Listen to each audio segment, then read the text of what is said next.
오늘 우리에게 주시는 하나님의 말씀은 요한복음 19장 17절에서 30절입니다.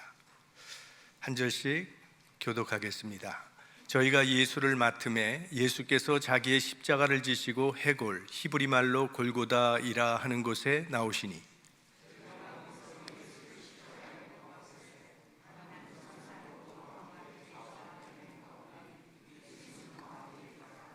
빌라도가 패를 써서 십자가 위에 붙이니 나사렛 예수 유대인의 왕이라 기록되었더라.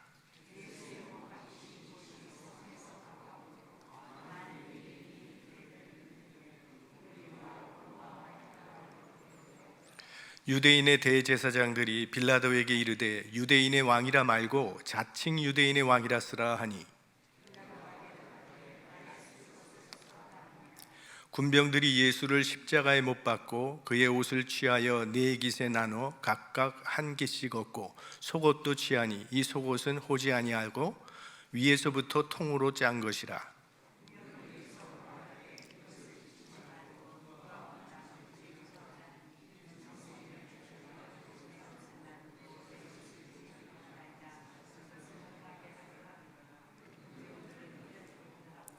예수의 십자가 곁에는 그 모친과 이모와 글로바의 아내 마리아와 막달라 마리아가 섰는지라.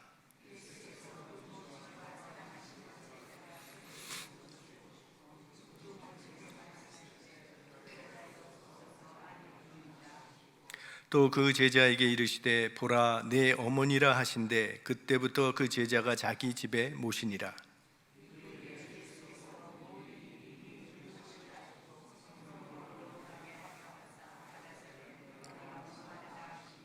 거기 신포도주가 가득히 담긴 그릇이 있는지라. 사람들이 신포도주를 머금은 해용을 우슬초에 메어 예수의 입에 대니 예수께서 신포도주를 받으신 후 가라사대 다 이루었다 하시고 머리를 숙이시고 영원히 돌아가시니라.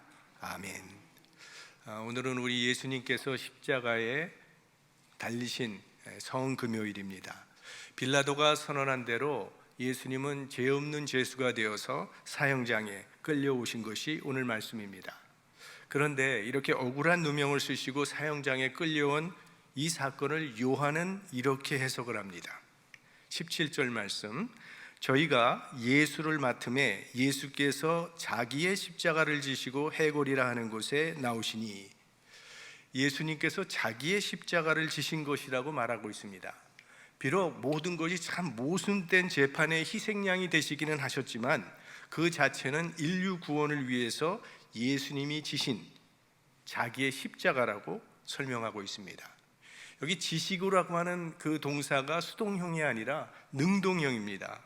다시 말하면 로마 군병들이 예수님의 어깨에 십자가를 쥐어줬기 때문에 어쩔 수 없이 십자가를 지신 것이 아니라 스스로 십자가를 지셨다는 그런 말씀이죠.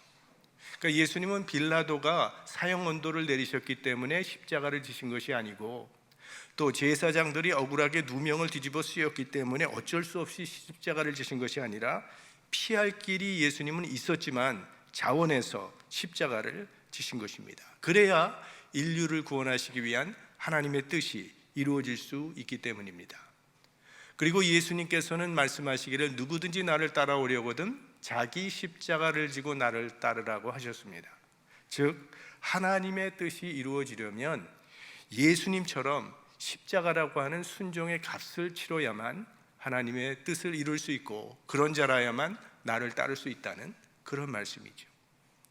그리고 예수님께서는 해골이라는 곳에서 십자가에 못 박히셨다고 하는데, 본문에 나온 대로 해골은 히브리 말로 골고다, 또 로마의 라틴어로는 우리가 흔히 갈보리라고 하는 그런 단어인데요. 왜 이곳을 해골이라고 했는지에 대해서는 몇 가지 견해가 있습니다. 하나는 이 해골 지형이 좀 멀리서 바라보면 마치 사람의 해골처럼 보이도록 그렇게 된다는 겁니다. 그래서 해골이라고 붙였다는 그런 견해가 있고, 또 하나는 이곳은 옛날부터 사형 집행장으로 사용했기 때문에 해골들이 여기저기 널려져 있기 때문에 해골이라고 부른다고 하고, 마지막으로는 이곳에 아담의 해골이 묻혀 있었기 때문에 해골이라는 이름을 붙였다고 하는 그런 견해가 있습니다. 만약 그게 사실이라면 굉장히 상징적인 의미가 있는 그런 장소가 됩니다. 첫째 아담이 죽은 곳에 둘째 아담이 죽으신 것이죠. 이 세상에 사망이 들어온 것은 아담 때문인데, 그 사망이 들어왔던 그 장소에 예수 그리스도로 말미암아 이제 부활의 생명이 시작되는 그런 상징적인 의미를 담고 있습니다. 자, 아담이 범죄함으로 말미암아 사망이 이 세상에 들어오게 되었습니다. 그래서 세상은 죽음이 지배하는 세상이 되어버렸죠. 우리 인간도 짐승도 이 세상에 존재하는 모든 생물은 언젠가는 사망 앞에 무릎을 꿇도록 되어 있다는 것입니다. 예수 그리스도께서 이 세상에 오시기 전까지 인간 역사는 죽음이, 사망이 지배하는 역사였습니다. 그래서 이 해골 같은 죽음의 땅에 예수 그리스도의 십자가가 세워짐으로 생명의 역사가 시작되는 겁니다. 그러니까 십자가는 사망의 권세를 잡고 있는 이 사탄의 머리를 깨뜨린 사건입니다. 십자가에서 흘리신 예수 그리스도의 보혈의 피로 말미암아 죽었던 우리의 영혼이 살아났고, 이제는 새하늘과 새 땅에서 하나님과 영원히 살 수 있는 생명의 약속이 주어지게 된 것입니다. 그러니까 이 죽음 이후의 세상을 모르는 사람은 죽음이 그 사람의 종점입니다. 하루하루 살아가는 게 아니라 하루하루 죽어가고 있는 것입니다. 그리스도의 사명이란, 그리스도인의 사명이란 이 죽음이 지배하는 이 땅에 예수 그리스도의 십자가를 세우는 것이 그리스도인들이 받은 사명이죠. 죽음을 향해 가고 있는 이 인생들을 생명의 길로 돌아올 수 있도록 그들의 삶의 십자가를 세우는 것이 우리가 이 땅을 살아가는 목적이요, 하나님께서 우리를 이 땅에 두시는 이유라고 하는 것입니다. 그래서 예수님께서는 우리를 죽음에서 생명으로 옮겨주시기 위해서 십자가를 지셨습니다.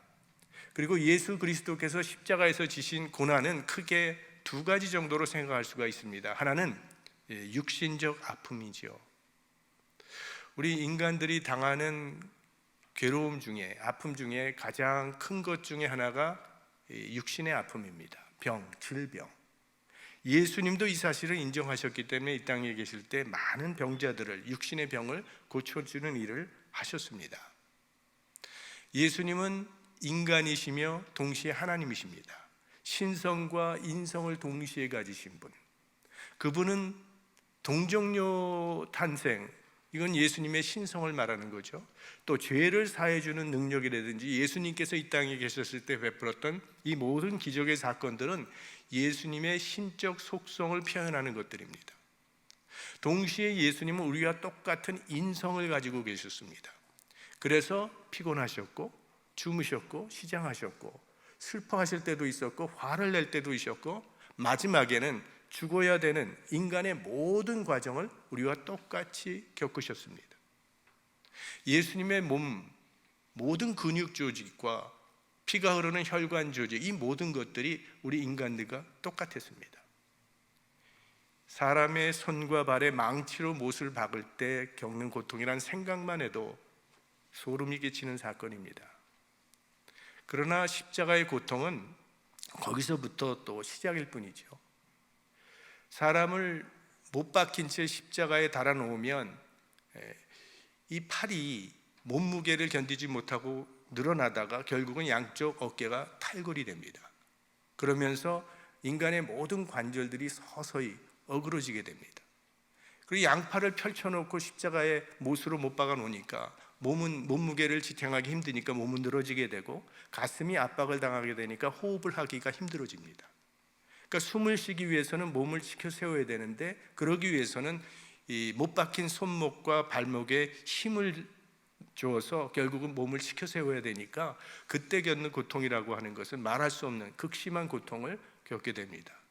그러나 그렇게 하지 아니하면 숨을 쉴 수 없기 때문에 결국은 죽는 그 순간까지, 목숨이 끊어질 때까지 그러한 과정을 끊임없이 반복해야 되는 것이 십자가의 죽음입니다. 결국 호흡곤란과 근육경련, 순환장애, 그리고 탈진으로 인해서 서서히 죽어가게 되는 것이 십자가형입니다. 그래서 이 십자가형에 처해지는 사람들은 그 십자가에서 제발 나를 좀 빨리 죽여달라고 애원을 하거나 친척을 통해서 로마 군병들에게 뇌물을 줘서 빨리 죽을 수 있도록 청탁을 하기도 했습니다. 마태복음에 보면 예수님을 십자가에 못 박기 직전에 로마 군병들이 잠시라도 좀 아픔을 잊으라고 그 마취용 효능이 있는 쓸개 탄 포도주를 마시게 했다고 했습니다. 그럴 때 예수님께서는 그 포도주를 거절하셨습니다. 그러니까 자기 십자가를 맑은 정신으로 끝까지 감당하셨습니다. 그런가 하면 또 정신적인 아픔이 큽니다. 하나님의 아들 예수님께서는 지금 십자가에서 인간들의 죄를 대신해서 고통당하고 계신데, 고난당하고 계신데 그 밑에서는 무슨 광경이 이루어지고 있습니까? 예수님을 십자가에 못 박은 군병들은 예수님의 옷을 제비 뽑아 나누어 가지고 있었습니다. 그들은 이 예수라는 사람이 누군지 알지도 못했고 알려고 하지도 않았습니다.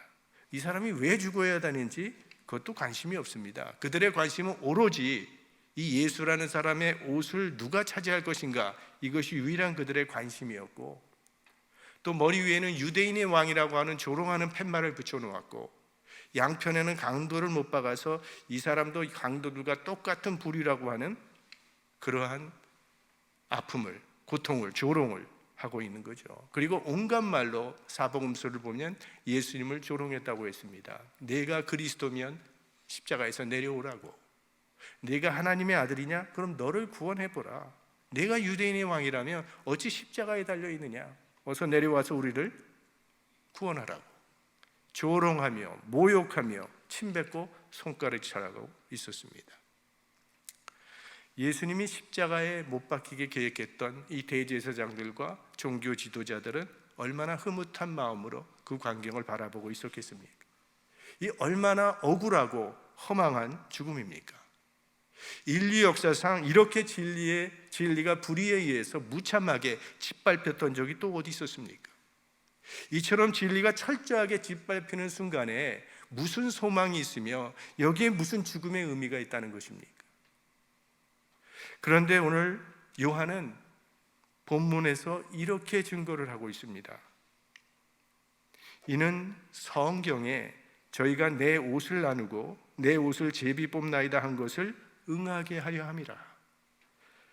28절에 내려가 보면 모든 일이 이미 이룬 줄 아시고 성경으로 응하게 하려 하사 가라사대 내가 목마르다 하시니, 그리고 조금 더 내려가서 36절을 보시면 이 일이 이룬 것은 그 뼈가 하나도 꺾이우지 아니하리라 한 성경을 응하게 하려 함이라, 이렇게 되어 있습니다. 그러니까 이 모든 일들이 성경을 응하게 하기 위한 사건이라고 요한은 그렇게 기록하고 있습니다. 이처럼 진리가 무참하게 짓밟히고 있는 순간에도 하나님께서는 하나님의 역사를 이루고 계셨다는 뜻입니다. 불의한 세력들이 예수 그리스도 하나님의 아들을 십자가에 못 박고 있던 그 시간에도 하나님께서는 인간을 구원하시기 위해서 인간 역사 속에 구원의 십자가를 세우고 계셨던 것입니다. 예수님께서 불의한 사람들에게 억울한 누명을 뒤집어 쓰시고 모든 멸시와 천대를 받으시면서도 또 십자가에 못 박히시면서까지도 끝까지 메시아의 길을 가실 수 있었던 것은 이런 절망적인 상황 속에서도 하나님은 한치의 오차도 없이 하나님의 뜻을 이루고 계시다는 것을 아셨고 믿으셨기 때문입니다. 우리가 살고 있는 세상은 가인의 후예들이 아벨의 후예들에게 폭력을 휘두르며 핍박하는 그런 세상을 살아가고 있는 것입니다. 우리가 이런 세상을 살아가는 소망의 근거가 어디 있는가? 이런 절망적인, 이런 불의한 순간에도 하나님은 한치의 오차도 없이 하나님의 뜻을 이루고 계시다는 그 사실, 그것을 믿을 때 우리는 이 땅을 살아갈 수 있는 것이죠. 이곳에서도 하나님의 역사는 여전히 이루어지고 계시다는 이 확고한 믿음이 우리가 이 땅을 살아가는 소망이 되는 것입니다. 어떤 상황 속에서도 하나님의 역사는 중단됨이 없이 진행되고 있다는 사실을 믿을 때 우리는 소망을 가질 수 있고 거기서 의미를 발견할 수 있고 하나님의 뜻을 따라 살 수 있는 것입니다. 우리가 살고 있는 세상은 부조리와 불의가 판을 치고 있지만 그 속에서도 하나님의 역사는 변함없이 지금도 진행되어 가고 있다는 사실을 믿으십시오. 우리는 하나님 앞에 머리털까지 세심받은 존재들입니다. 내게 무슨 일이 일어나고 있는지 하나님은 다 알고 계십니다. 모든 것이 내게 일어나고 있는 이 모든 상황이 절망적인 상황이라 할지라도 하나님의 섭리 안에 있다는 사실을 믿으시기 바랍니다. 지금 이 시간에도 하나님의 역사는 오차도 없이 펼쳐지고 있습니다. 나를 통해서도 그 하나님의 역사가 이루어지도록 자기 십자가를 지고 주님을 따르는 믿음의 사람들이 될 수 있기를 주님의 이름으로 축원합니다.